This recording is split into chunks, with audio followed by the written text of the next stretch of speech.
శ్రీమాత్రే నమః. అందరికీ నమస్కారం అండి. ఈ వీడియోలో 2024 సంవత్సరంలో శ్రీరామనవమి ఎప్పుడు ఏ తేదీన వచ్చింది, నవమి తిథి ఎప్పటి నుంచి ఎప్పటి వరకు ఉంటుంది, పూజ ఏ సమయంలో చేసుకోవాలి, అలాగే స్వామివారికి ఏ నైవేద్యాలను సమర్పించాలి, చదవవలసిన శ్లోకాలు ఏమిటి, ఇలాంటి అన్ని విషయాల గురించి ఈ వీడియోలో వివరంగా తెలుసుకుందామండి. అలాగే శ్రీరామనవమి యొక్క విశిష్టతను గురించి కూడా తెలుసుకుందాము.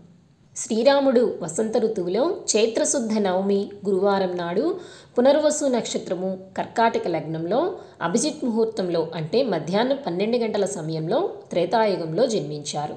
ఆ మహనీయుని జన్మదినాన్ని ప్రజలు శ్రీరామనవమి పండుగగా జరుపుకుంటారు. 14 సంవత్సరాలు అరణ్యవాసము, రావణ సంహారం తరువాత శ్రీరాముడు సీతా సమేతంగా అయోధ్యలో పట్టాభిషక్తుడైంది కూడా ఇదే రోజు.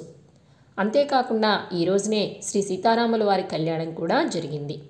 ఈ చైత్రశుద్ధ నవమి నాడు భద్రాచలంలో సీతారాముల వారి కళ్యాణాన్ని అంగరంగ వైభవంగా జరుపుతారు. శ్రీరాముడు రావణ సంహారం చేసి ధర్మాన్ని రక్షించాడు.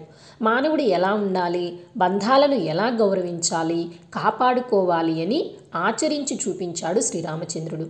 శ్రీరామనవమి రోజున సీతారాముల కళ్యాణం జరిపిస్తే సకల శుభాలు కలుగుతాయి, అష్టైశ్వర్యాలు చేకూరుతాయి.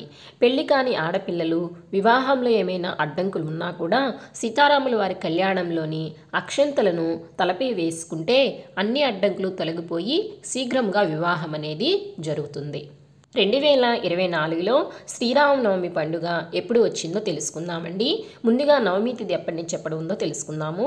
నవమి తిథి ఏప్రిల్ 16వ తేదీ సాయంత్రం 4:21 ప్రారంభమై ఏప్రిల్ 17వ తేదీ బుధవారం సాయంత్రం 5:25 వరకు నవమి తిథి అయితే ఉంటుందండి. కావున మనము ఏప్రిల్ 17వ తేదీ బుధవారం రోజున శ్రీరామనవమి పండుగను అనేది జరుపుకోవాలి. పూజ చేసుకోవాల్సిన శుభ సమయాలు: ఏప్రిల్ 17వ తేదీ బుధవారం ఉదయం 11:10 నుంచి మధ్యాహ్నం 1:43 లోపల పూజ అనేది చేసుకోవాలండి. ఈ రోజున స్వామివారికి 5 ఒత్తులతో దీపారాధన చేయండి. అలాగే తులసిమాలని సమర్పించండి. ఈ రోజున రామాలయాన్ని దర్శించుకొని దేవాలయాలలో పంచామృతాలతో అభిషేకం చేయించి అలాగే శ్రీరామ అష్టోత్తర పూజ, సీతారాముల వారి కళ్యాణం మొదలు పూజా కార్యక్రమాలు నిర్వహిస్తే కనుక అనుకున్న కార్యాలలో అన్ని దిగ్విజయంగా పూర్తి కావడంతో పాటు సకల సంపదలు అనేవి చేకూరుతాయండి. అలాగే శ్రీరామనవమి రోజున శ్రీరామదేవుని కథ వ్రతాన్ని కూడా ఆచరిస్తే చాలా మంచిదండి.